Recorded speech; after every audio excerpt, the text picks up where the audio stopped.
Halo teman-teman semua, kita bertemu lagi di video materi untuk mata kuliah perbandingan sistem kepartaian dan pemilu, program studi ilmu politik Universitas Bagri. Pada video ini, saya akan memaparkan materi tentang apa sih partai politik, kemudian apa fungsi dari partai politik, dan juga apa yang dimaksud dengan institusionalisasi partai politik. Kemudian nanti di akhir, saya akan mencoba mengajak teman-teman semua merefleksikan, apakah kita masih membutuhkan partai politik jika melihat pada kondisi perkembangan partai politik yang ada secara global pada saat ini. Baiklah, selamat menyaksikan video ini, semoga bermanfaat untuk kita semua. Kita awali terlebih dahulu dengan memahami apa itu partai politik. Kalau teman-teman coba refleksikan gitu ya, menurut teman-teman apa sih itu partai politik? Apakah itu organisasi? Apakah itu sebuah wadah tempat berkumpul orang-orang yang punya pemikiran sama gitu ya? Atau organisasi apa gitu, bentuk apa? Untuk memahami partai politik kita harus tahu dulu sejarah perjalanan partai politik gitu ya yang ada di dalam ilmu politik. Sejarah partai politik itu bisa kita tarik jauh hingga pada masa Yunani kuno. Jadi pada masa Yunani kuno, ketika pemikiran atau filsafat politik mulai berkembang, kondisi masyarakatnya itu terdiri dari dua kelompok utama. Ada yang namanya patricians. Patricians ini orang-orang yang berasal dari keluarga bangsawan. Keluarga bangsawan, keluarga terhormat, filsuf. Nah, ini patricians. Kemudian ada yang namanya plebeians. Kalau plebeians ini orang-orang yang berasal dari misalnya latar belakangnya pedagang, gitu ya, atau kelas menengah lah. Nah, patricians itu punya peran yang sangat penting dalam pengelolaan politi pada zaman Yunani kuno, gitu ya. Mereka menjadi pihak yang didengarkan, pihak yang punya power untuk menentukan bagaimana aturan-aturan berlaku di masyarakat. Kemudian partai politik pada saat ini belum menemukan bentuknya ya, bukan namanya partai, tapi secara perlahan pada masa Renaissance, cikal bakal partai politik itu mulai muncul. Pada masa Renaissance di Eropa, gitu, perdebatannya kan adalah antara kekuatan politik monarki dan gereja, kemudian ada kelompok lain yang namanya faction. Faction ini adalah masyarakat-masyarakat yang mengorganisir dirinya untuk melawan keputusan atau kebijakan yang ditetapkan oleh monarki atau kerajaan dan gereja. Jadi pertentangan ini yang terjadi pada waktu itu. Nah, ini yang kemudian menjadi cikal bakal dari adanya satu bentuk organisasi yang bernama partai politik. Walaupun namanya belum partai politik. Dari cikal bakal partai politik yang berupa faksi, organisasi partai modern itu mulai berkembang ketika terjadinya upaya kudeta yang terjadi di Inggris terhadap pihak monarki pada tahun 1678. Nah, upaya kudeta ini kemudian terdengar sampai ke telinga Raja Charles II pada waktu itu yang berkuasa. Kemudian Raja Charles II membubarkan parlemen Inggris. Dampak dari pembubaran ini kemudian membuat adanya dua kelompok yang berbeda. Ya. Jadi ada kelompok yang namanya Whigs yang menentang kuasa raja. Jadi setelah dibubarkan parlemennya, raja itu menjadi kekuatan yang sangat absolut. Dan ada kelompok yang namanya Tories. kelompok yang loyal terhadap kekuasaan raja. Nah, kelompok ini melakukan pergerakan-pergerakan politik bawah tanah. Sampai kemudian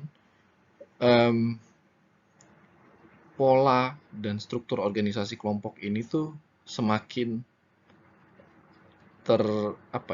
terkristalisasi, dan lambat laun pola atau organisasi ini menyebar ke seluruh Eropa dan mulai diadopsi oleh negara-negara lain. Nah, inilah yang kemudian mendasari adanya pembentukan partai politik modern ya di dunia.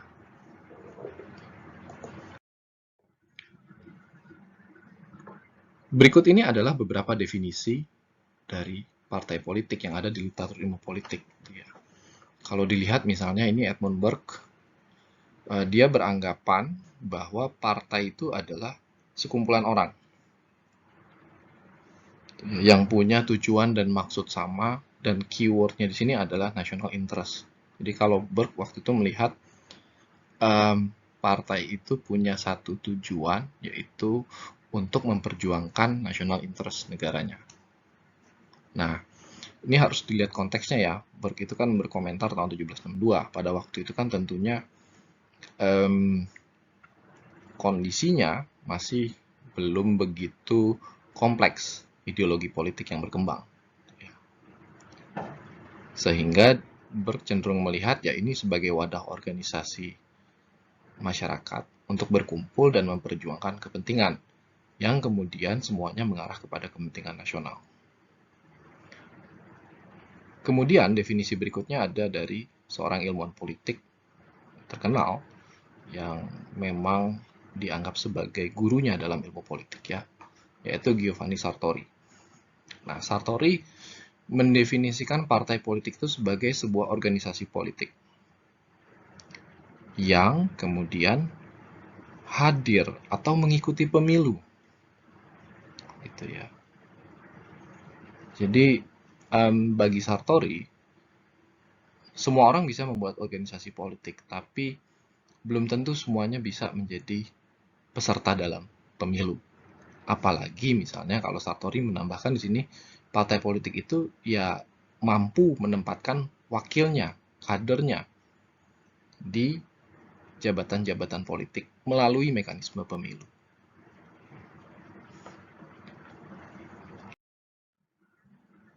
Dari dua definisi itu kita bisa menyimpulkan beberapa elemen dari definisi partai politik.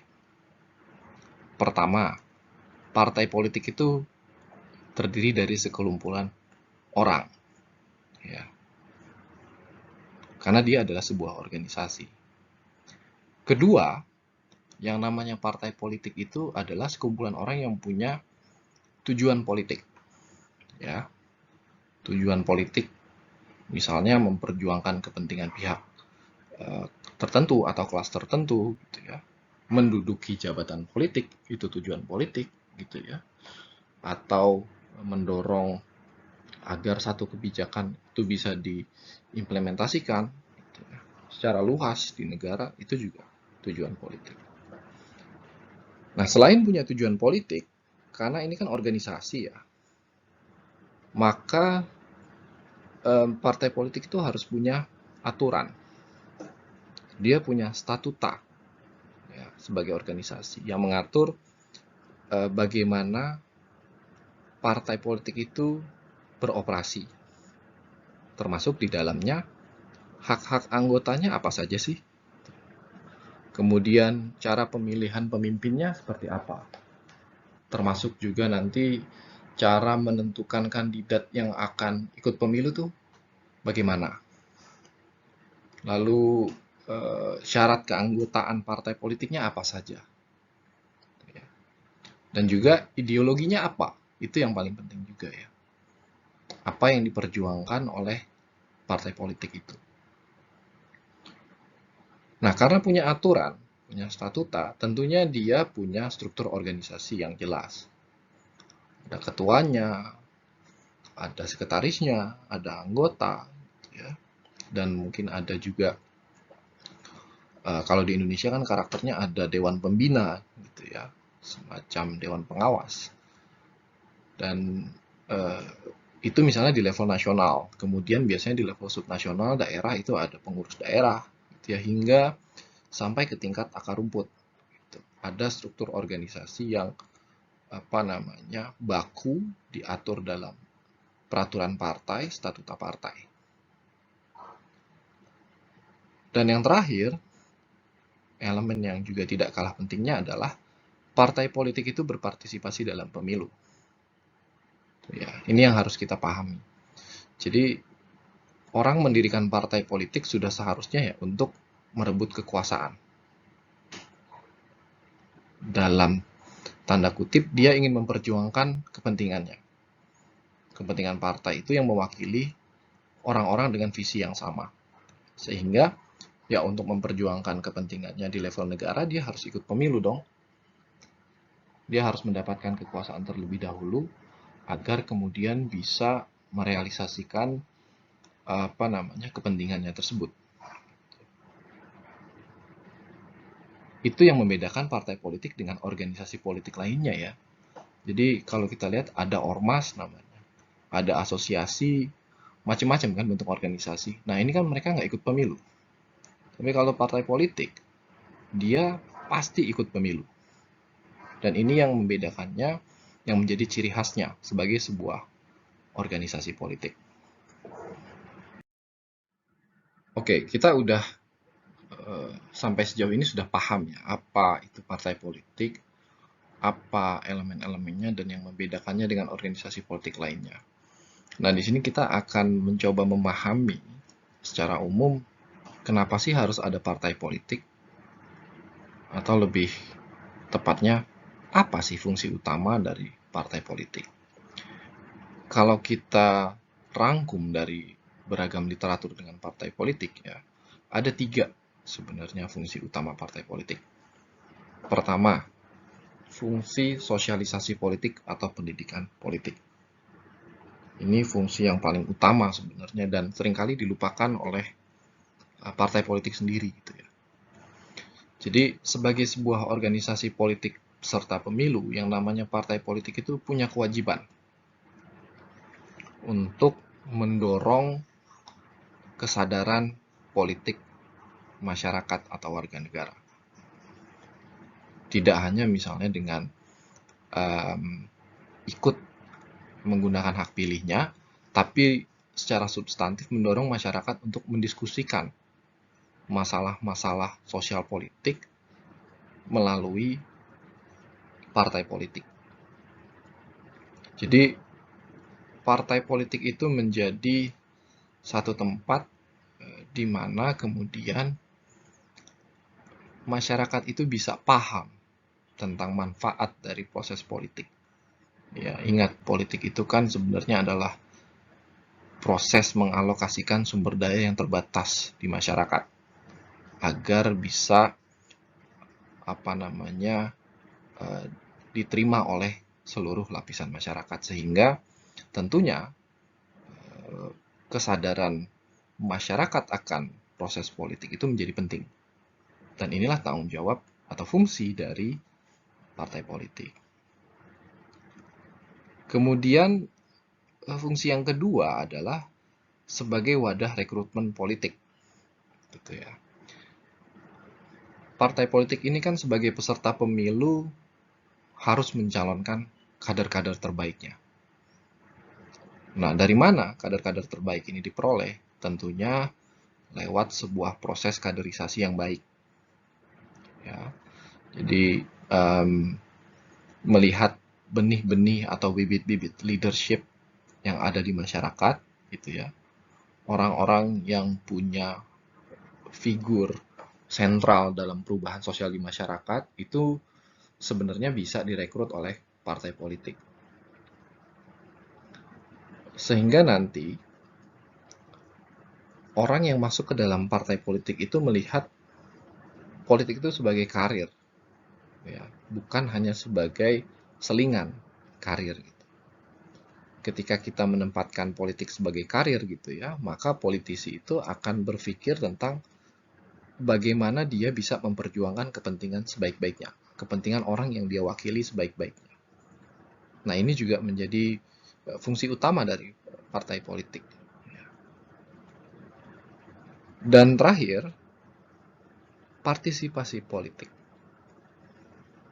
Jadi, sebagai wadah partisipasi politik, parpol itu menjadi melting pot kalau istilahnya ya.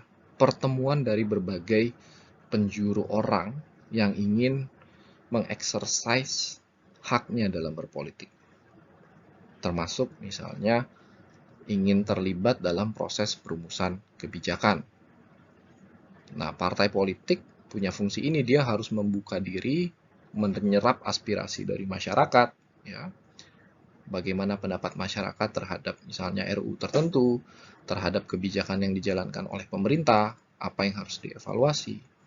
Ini merupakan fungsi dari partai politik.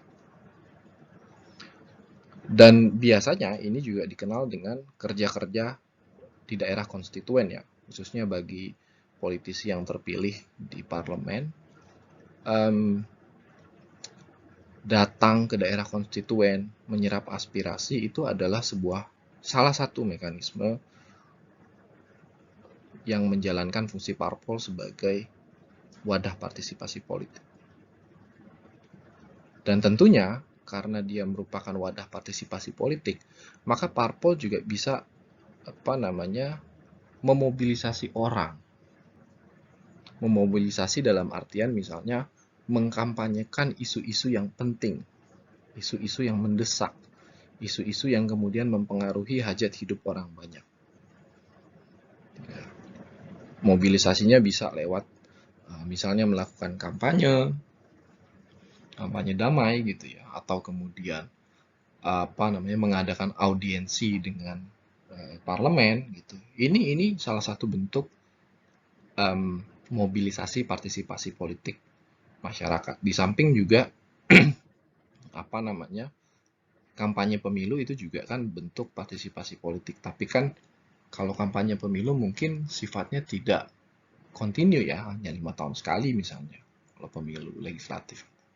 Yang diperlukan adalah bagaimana kita memobilisasi masyarakat yang punya kepedulian politik itu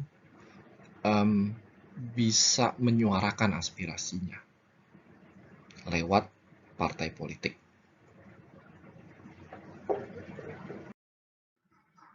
Dari pengenalan terhadap definisi, elemen, dan fungsi partai politik, sekarang kita bergeser kepada satu konsep yang namanya institusionalisasi partai politik. Kenapa institusionalisasi? Karena secara mendasar, partai politik ini kan adalah organisasi. Dan organisasi ini dalam kehidupan sosial selalu berkembang. Nah, sebelum menjelaskan institusionalisasi partai politik, kita harus paham dulu partai sebagai sebuah institusi. Institusi itu apa sih? Institusi itu kalau kata Douglas North adalah aturan, ya, rule of game. Aturan yang ada, yang eksis di masyarakat. Dan organisasi itu adalah bentuk manifestasinya. Jadi kalau kita lihat sebenarnya parpol ini adalah pada dasarnya ya adalah sekumpulan aturan ya sebagai sebuah organisasi politik yang ada di masyarakat. Kemudian apa yang dimaksud dengan institusionalisasi? Nah, institusionalisasi ini mengacu kepada proses ketika organisasi dan aturan yang ada di dalamnya itu menjadi lebih bernilai dan lebih stabil. Dia menjadi, kalau bahasa simpelnya ya, to institutionalize is to make things become normal, regular, predictable, and formal. Jadi organisasi itu menjadi lebih kokoh, ya, lebih robust. Dia punya aturan yang kuat. Kemudian aturan ini dihormati oleh setiap anggota di dalam organisasi dan juga diakui oleh misalnya orang-orang yang berada di luar organisasi. Dan aturan ini juga menjadi satu hal yang menjadi alat ukur ya perilaku dari organisasi tersebut. Jadi institusionalisasi itu menjadikan organisasi politik ya, atau menjadikan partai itu menjadi lebih kokoh, lebih stabil, lebih berkelanjutan sebagai sebuah organisasi politik. Nah, kalau Pani Bianco melihat institusionalisasi partai itu ya, partai politik, itu kondisi di mana ketika atau proses di mana ketika yang namanya parpol itu menjadi lebih terintegrasi dengan para pendukungnya. Gitu ya. Dia tidak lagi menjadi hanya sebagai alat atau kendaraan politik, tapi dia menjadi simbol perjuangan dari orang-orang yang ada di dalam partai tersebut. Gitu ya. Dia tidak muncul ketika ada orang pengen nyapres. Tidak. Kalau kayak begitu, partainya belum terinstitusionalisasi. Terinstitusionalisasi ketika si partai ini secara konsisten memperjuangkan agenda-agenda politik yang memang sudah disepakati oleh para anggotanya. Dihormati dan dijalankan. Dan partai itu menjadi tujuan utamanya dari kepentingan para anggotanya. Ya. Inilah institusionalisasi partai politik. Dan ketika partai menjadi kokoh, menjadi lebih berakar di masyarakat, maka bisa dibilang dia sudah terinstitusionalisasi dengan baik secara keorganisasian. Pertanyaan berikutnya adalah, kita sudah tahu ya tadi tentang apa itu institusionalisasi partai politik ya. Intinya adalah partai menjadi lebih kokoh, lebih berakar, lebih stabil sebagai sebuah organisasi politik yang memperjuangkan kepentingan para anggotanya. Nah, bagaimana sih cara kita mengukur sebuah partai itu sudah terinstitusionalisasi atau belum gitu ya. Di sini saya mengutip dari kerangka yang diusulkan oleh Vicky Randall dan Svazan tentang dimensi dari institusionalisasi partai politik. Jadi kalau dilihat kedua ilmuwan ini membagi ada 4 dimensi dalam institusionalisasi partai. Satu yang bisa dilihat dari perspektif struktural kepartaiannya, organisasi. Dua dari aspek attitudinal, perilakunya. Perilaku partainya dan orang-orang yang ada di dalam partai. Kemudian juga bisa dilihat dari perspektif internal partainya dan dari perspektif eksternal, dari luar partainya bisa diamati. Nah, dari 4 perspektif ini, Randall dan Svazan membagi ada 4 dimensi. Jadi kalau kita lihat dari perspektif struktural dan internal, itu ada yang namanya dimensi systemness. Nah, kalau systemness ini bicara soal sejauh mana sih interaksi di dalam partai itu mencerminkan struktur yang sudah disepakati. Artinya sejauh mana misalnya proses-proses di dalam partai itu mengikuti statuta partai.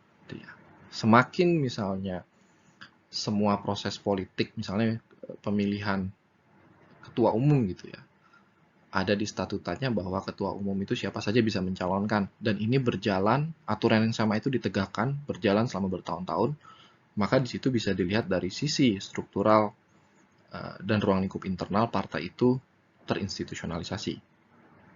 Ya. Baru satu dimensi nih tentang sistemnya. Kemudian dari perspektif struktural, namun dari sisi eksternal, Randall dan Svazan mengusulkan adanya yang namanya dimensi decisional autonomy. Jadi, mereka melihat bahwa decisional autonomy ini berkaitan dengan sejauh mana yang namanya partai politik itu bisa memutuskan atau menetapkan kebijakan dan strategi politiknya tanpa ada campur tangan dari pihak lain. Ya kan? Ya tentunya sebagai sebuah organisasi, dia berdaulat dong atas arah kebijakan dari partainya. Gitu ya. Artinya tidak ada pengaruh dari pihak luar terhadap proses pengambilan keputusan di dalam partai. Selama partai ini konsisten gitu ya, misalnya terkait dengan kebijakan yang diambil pemerintah gitu ya, dia sebagai oposisi tetap konsisten dengan posisi oposisinya, maka di situ kita bisa melihat bahwa sejatinya dia sudah mulai terinstitusionalisasi dengan baik. Selanjutnya kita geser ke bawah, itu ada perspektif perilaku, attitudinal ya. Nah, dalam konteks perspektif perilaku secara internal, ada dimensi namanya value infusion. Nah, value infusion ini bicara tentang sejauh mana kekompakan internal. Jadi kalau istilah dalam literatur itu internal cohesion ya, yang ada di dalam partai. Apakah para anggota partai itu punya ikatan yang kuat, gitu ya, punya komitmen yang kuat dalam hal apa? Dalam hal nilai-nilai ideologis yang diusung oleh partai.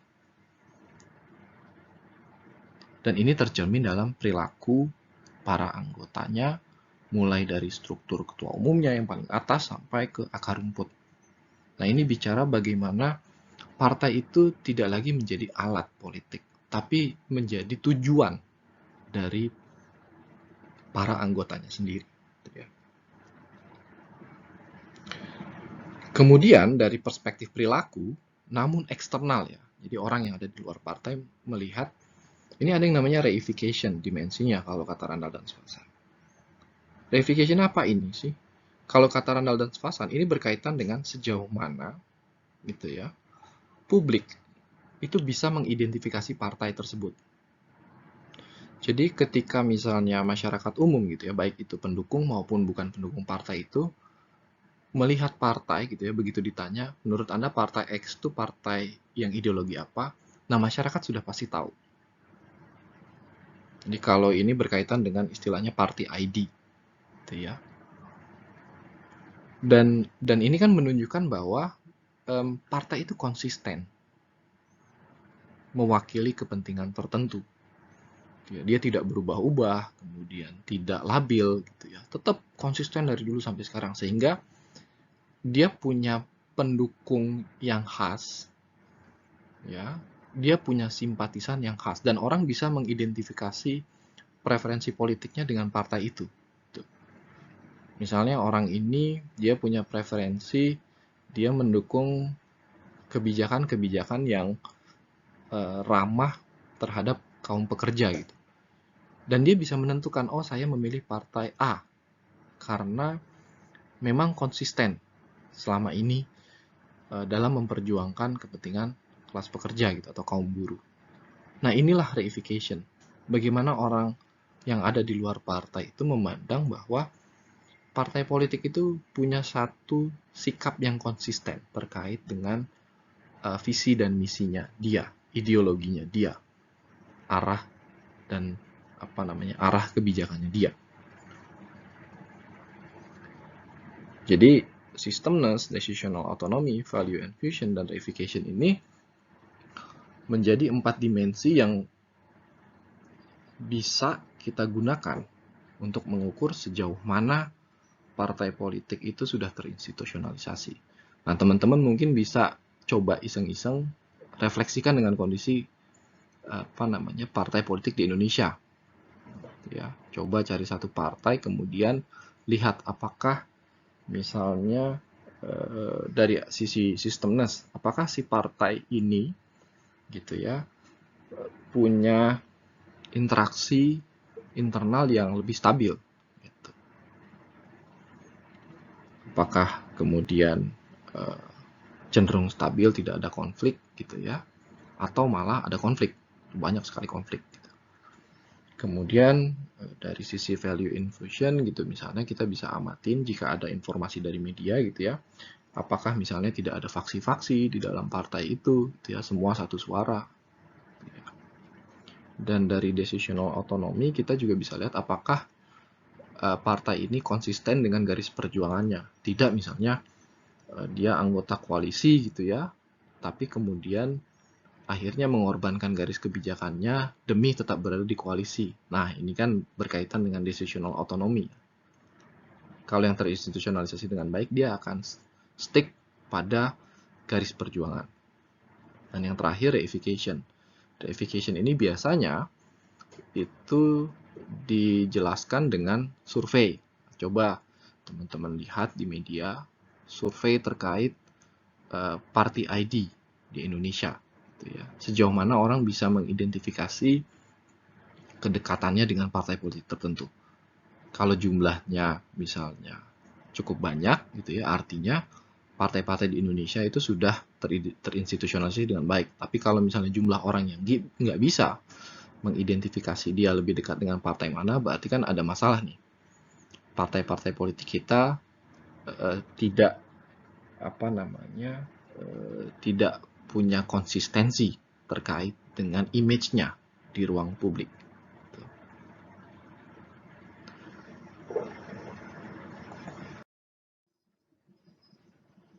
Baiklah, sebelum saya akhiri video materi ini ada satu mungkin fenomena yang bisa juga kita coba analisa ya, terkait dengan kondisi partai politik secara global. Kalau kita lihat sekarang di beberapa negara partai itu mulai mengalami pergeseran menjadi partai yang terpresidensialisasi. Gitu ya. Artinya parpol itu terpengaruh oleh siapa yang berkuasa di eksekutif. Dan biasanya misalnya ketua umum parpolnya adalah presidennya. Gitu ya. Masalahnya apa di sini? Masalahnya adalah ada kemungkinan distorsi terhadap garis perjuangan partai. Nah, artinya institusionalisasi partai akan terganggu. Dia bisa menjadi tidak konsisten dengan garis perjuangannya karena misalnya arah kebijakannya banyak dipengaruhi oleh presiden. Ya, ini biasanya berlaku untuk partai-partai yang merupakan bagian dari koalisi presiden. Gitu ya. Di negara manapun. Gitu ya. Kemudian adanya pelemahan terhadap garis ideologis. Gitu ya. Kalau kita lihat di pemilu 2019 terakhir gitu kan jelas kelihatan gitu ya. Partai-partai yang kemudian mengklaim gitu ya sebagai nasionalis ternyata berkoalisi dengan partai-partai yang punya tendensi atau punya garis ideologi ke arah religius gitu ya. Nah ini sebenarnya menunjukkan bahwa ideologi itu semakin kabur gitu ya. Dan tentunya berpengaruh terhadap party ID. Masyarakat akan semakin sulit menilai dia lebih dekat dengan partai mana. Kalau tadinya dia nasionalis, tapi kemudian ternyata partainya dia yang dia pilih selama ini berkoalisi dengan pihak yang lebih religius, ya dia akan kebingungan. Apakah partai yang saya pilih itu masih stick dengan garis ideologisnya atau enggak? Nah ini juga berkaitan dengan institusionalisasi partai. Kondisi yang ketiga adalah masyarakat sipil ya, organisasi masyarakat sipil yang semakin kuat, ya kan? Dan cenderung punya istilahnya pengaruh yang lebih besar ketimbang partai politik. Baik itu misalnya NGO, yayasan, atau misalnya asosiasi gitu ya, asosiasi pengusaha, asosiasi buruh, ini kan organisasi masyarakat sipil. Dan ada tendensi di mana organisasi masyarakat sipil ini punya pengaruh yang sangat kuat dalam proses pembuatan kebijakan. Dan terakhir, media sosial, ya, sosial media. Pengaruh media sosial itu sangat besar dalam mempengaruhi proses pembuatan kebijakan. Kadang-kadang pemerintah lebih dengerin suara yang muncul di ruang-ruang media sosial, di Twitter, Instagram, atau dimanapun gitu ya, ketimbang mendengarkan aspirasi partai politik di ruang parlemen. Gitu ya. Nah, ini fenomena yang kalau kita lihat dengan perkembangan teknologi kayaknya semakin gampang orang untuk mengeksersis hak politiknya, pandangan politiknya ya lewat sosial media. Contohnya lewat Twitter gitu ya. Saling menggalang dukungan, menggalang oposisi, menggalang kontrargumen di Twitter. Apa yang terjadi? Partai politik seakan-akan kehilangan perannya sebagai sebuah bukan peran, fungsi ya, sebagai sebuah wadah partisipasi politik. Nah, berkaca pada 4 kondisi ini, pertanyaan besarnya adalah apakah kita masih membutuhkan partai politik? Ini satu pertanyaan yang perlu refleksi mendalam. Dan menurut saya ini krusial dan juga menjadi peringatan bagi partai politik yang ada secara global.